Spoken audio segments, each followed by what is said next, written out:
दोस्तों, न जाने हमारे आकाशगंगा में कितने सारे तारे हैं और कितने सारे प्लैनेट्स हैं। कुछ तो इतने खूबसूरत है कि हर कोई इसे देखता ही रह जाए। हमारी आकाशगंगा और यूनिवर्स इतना बड़ा है कि हम इंसानों ने आकाशगंगा का सिर्फ कुछ हिस्सा ही जान पाए हैं। अभी तक ये बताना मुश्किल है कि हमारा यूनिवर्स कितना बड़ा है और कितना फैला हुआ है। लेकिन दोस्तों, आपने कभी सोचा है कि हम इंसान इतने सालों से धरती पर रह रहे हैं, न जाने कब हम दूसरे प्लैनेट्स पर रहने जाएंगे। 19th सेंचुरी से साइंस में और टेक्नोलॉजी में इतना बड़ा रिवॉल्यूशन आया कि हम इंसान चांद तक पहुंचने के काबिल हो गए। हम चांद पर तो पहुंच गए, लेकिन हम दूसरे प्लेनेट पर कब रहने जा सकते हैं और कब वहाँ पर एक बस्ती बना सकते हैं? ये सवाल आपको हमेशा से आया होगा। दोस्तों, ऐसी एक कहानी को हकीकत में बदलने का काम टेस्ला, स्पेसएक्स और न जाने कितने और कंपनी के फाउंडर रह चुके इलॉन मस्क ने लिया है। इलॉन मस्क का ये सपना अब हकीकत में बदलने वाला है और वो सपना है मार्स पर यानी मंगल ग्रह पर एक सिटी बनाना यानी बस्ती बनाना। इलॉन मस्क का ये सपना बहुत जल्दी कंप्लीट होने वाला है। इंसान आज तक सिर्फ चांद पर ही जा पाया है, लेकिन अब बारी है मार्स की। हम मार्स पर ना कि सिर्फ पहली बार कदम रखेंगे, बल्कि वहाँ पर एक सिटी और बस्ती बनाएंगे। लेकिन मार्स ही क्यों? आपके दिमाग में जरूर ये सवाल आया होगा, क्योंकि अगर दूसरे प्लेनेट पर सिटी बनानी हो तो क्यों ना चांद पे बनाई जाए? ऐसी क्या जरूरत पड़ी कि धरती के करीबी चांद को छोड़कर इतने दूर मार्स पर हम सिटी बनाने चाहते हैं? और सबसे बड़ा सवाल, आखिर इलॉन मस्क को क्या जरूरत पड़ी कि धरती को छोड़कर इलॉन मस्क मार्स पर सिटी बनाना चाहते हैं? आखिर क्या है इलॉन मस्क का मार्स मिशन? इलॉन मस्क ने यह तक कह दिया कि 2050 तक कम से कम मार्स पर 1 मिलियन लोग वहाँ पर रह रहे होंगे। हम इस वीडियो में जानेंगे कि इलॉन मस्क का मार्स मिशन आखिर कब तक पूरा हो पाएगा और हम इंसान कब मार्स पर रहने जा सकते हैं, और ऐसी क्या जरूरत पड़ी कि चांद को छोड़कर इलॉन मस्क मार्स पर सिटी बनाना चाहते हैं। तो चलिए बिना किसी देरी के देखते हैं इलॉन मस्क का मार्स मिशन। इलॉन मस्क इस मकसद के साथ जीते हैं कि उन्हें मंगल ग्रह पर एक इंसानी बस्ती बसानी है। How long before you're sending men up? We hope to be sending people up in about 2 to 3 years with Dragon version 2. मंगल ग्रह पर इंसानी बस्ती बनाने का आइडिया कई दशकों से आ रहा है। Fundamental problem with Mars today is it's too cold. Zubrin's long-range vision of Mars involves people, permanent colonists calling the planet home. Are going to be the people who live on Mars. दोस्तों, जब Elon Musk ने SpaceX company बनाई, तभी से उनको Mars पर city बनाने का सपना सर पर चढ़ गया। तभी से लेकर अभी तक वो दिन रात सिर्फ इसी मिशन पे लगे हुए हैं। लेकिन आखिर ऐसी क्या जरूरत पड़ी कि धरती को छोड़कर इलॉन मस्क मार्स पर रहना चाहते हैं और सिटी बनाना चाहते हैं? दोस्तों, इलॉन मस्क कहते हैं कि न जाने इंसानों ने धरती का क्या हाल बना दिया है। बढ़ता पोल्यूशन और बढ़ती ग्लोबल वार्मिंग लोगों को एक ना एक दिन जरूर नुकसान पहुंचाएगी।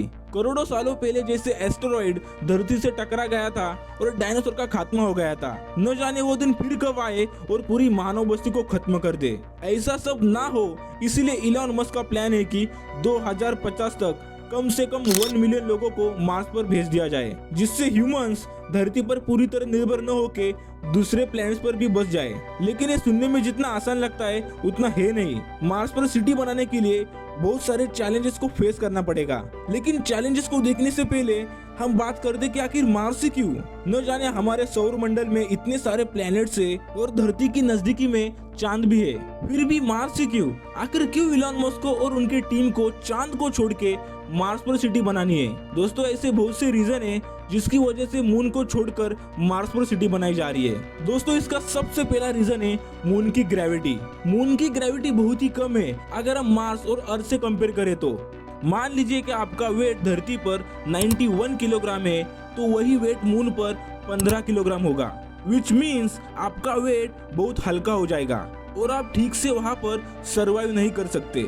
लेकिन वही मार्स पर आपका वेट सिर्फ 34 किलोग्राम होगा, जिससे ये पता लगता है कि मून के मुकाबले मार्स पर ग्रेविटी बहुत ही पावरफुल है, जिससे इंसान वहाँ पर लॉन्ग टर्म तक सरवाइव कर सकता है। और साइंटिस्टों ने खोजा है कि मार्स के कुछ पार्ट्स में वाटर मौजूद है, लेकिन वो वाटर सॉलिड में मौजूद है, पर हम उसे पीने लायक बना सकते हैं। और सबसे बड़ी बात यह है कि मार्स एक बहुत ही ठंडा प्लेनेट है। ये इतना ठंडा है कि एवरेज टेम्परेचर -81 फ़ारेनहाइट है और इसका टेम्परेचर बढ़ के -220 फ़ारेनहाइट तक पहुंच सकता है। इसलिए साइंटिस्टों का मानना है कि हम उस प्लेनेट को गर्म कर सकते हैं। और वहाँ पर सब्जियाँ, पेड़, फल, फूल उगा सकते हैं, जिससे वहाँ पर ऑक्सीजन भी प्रोड्यूस होगी। इसलिए मून के मुकाबले मार्स पर हम लॉन्ग टर्म तक सर्वाइव कर सकते हैं। लेकिन मार्स पर हम बिना ऑक्सीजन मास्क लगाए नहीं रह सकते, क्योंकि मार्स पर सिर्फ 0.13% ही ऑक्सीजन है। लेकिन मार्स पर जब हम प्लांट्स लगाएंगे तब अपने आप ऑक्सीजन बढ़ने लगेंगी। दोस्तों, अब सवाल आता है कि आखिर कैसे इलॉन मस्क इतने दूर मार्स पर सिटी बनाएंगे, क्योंकि धरती से मार्स तक की दूरी फिक्स नहीं है। मार्स से धरती की सबसे लंबी दूरी 401 मिलियन किलोमीटर है। लेकिन एक टाइम ऐसा आता है जब धरती और मार्स बहुत ही नजदीक होते हैं, इतने नजदीक कि उनमें डिस्टेंस लगभग 55 मिलियन किलोमीटर रह जाता है, और ये नजदीक हर 26 महीने बाद आता है। इसका मतलब है कि अगर मार्स पर जाना ही है तो उस टाइम जाना पड़ेगा जिस टाइम धरती और मंगल ग्रह नजदीक होते हैं। लेकिन मार्स इतना भी नजदीक नहीं है जितना दिखता है, क्योंकि अगर धरती से स्पेसक्राफ्ट लॉन्च कर भी दिया तभी फिलहाल के टेक्नोलॉजी की मदद से लगभग 7 महीने लगेंगे धरती से मार्स तक पहुंचने के लिए। अब यहाँ पर सबसे बड़ा चैलेंज ये है कि एक ऐसा स्पेसक्राफ्ट बनाना जो जल्द से जल्द और बहुत तेजी से मार्स तक पहुंच सके। इलॉन मस्क का कहना है कि मार्स के लिए एक ऐसा स्पेसक्राफ्ट है जो हेवी होगा, और सबसे बड़ी बात, ये रॉकेट रियूजेबल होगा, जो कि मार्स पर लैंड करने के बाद वो रॉकेट फिर से धरती के लिए रवाना हो सकता है। दोस्तों, स्पेसएक्स ने मार्स मिशन के लिए खास तरीके का एक कैप्सूल जैसा एक स्पेसशिप बनाई है, और इसका नाम है रेड ड्रैगन कैप्सूल।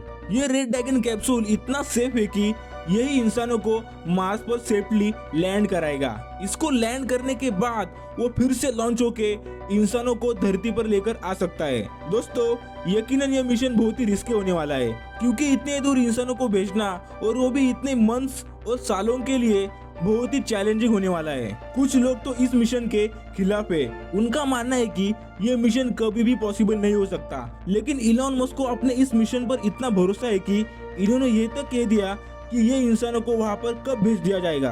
दरअसल बात ऐसी है कि इलॉन मस्क को ट्विटर पर टैग करते हुए एक पिक्चर पोस्ट की।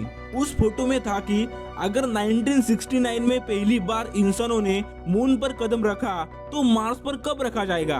तो इलॉन मस्क ने उसके जवाब में कहा 2029। दोस्तों, इलॉन मस्क ने कह दिया है कि ह्यूमंस पहली बार मार्स पर 2029 में कदम रखेंगे, यानी वहाँ पर कॉलोनी बनाएंगे इंसानों को रहने के लिए। लेकिन 2029 में इंसानों को भेजने से पहले वहाँ पर ऑटोमेटिक और आर्टिफिशियल टेक्नोलॉजी से बने कुछ रोबोटिक मशीन भेजेंगे, जिससे वहाँ पर वो एक छोटा सा बेस कैंप बनाएंगे। फिर वहाँ पर 2029 में इंसान आने के बाद कॉलोनी बनानी स्टार्ट कर दी जाएगी। धीरे धीरे वहाँ पर एक AI की मदद से ढका एक लैब बनाएंगे, जिससे वहाँ पर धरती जैसा एनवायरनमेंट क्रिएट करके वहाँ पर ही खाने लायक सब्जियां और फल उगाएंगे। क्योंकि एक बार अगर मार्स पर लैंड हो जाए तो वहाँ से धरती पर जाने के लिए 7 महीने का समय और साथ साथ लगभग 26 महीने का इंतजार करना पड़ेगा। इसलिए उस समय से वहाँ पर कॉलोनी यानी सिटी बनानी स्टार्ट कर दी जाएंगी। लेकिन अगर फ्यूचर में ऐसा कोई स्पेसक्राफ्ट बना दिया जाए जिससे धरती से मार्स तक बहुत ही जल्दी पहुंचा जाए तो यकीनन बहुत टाइम बच जाएगा।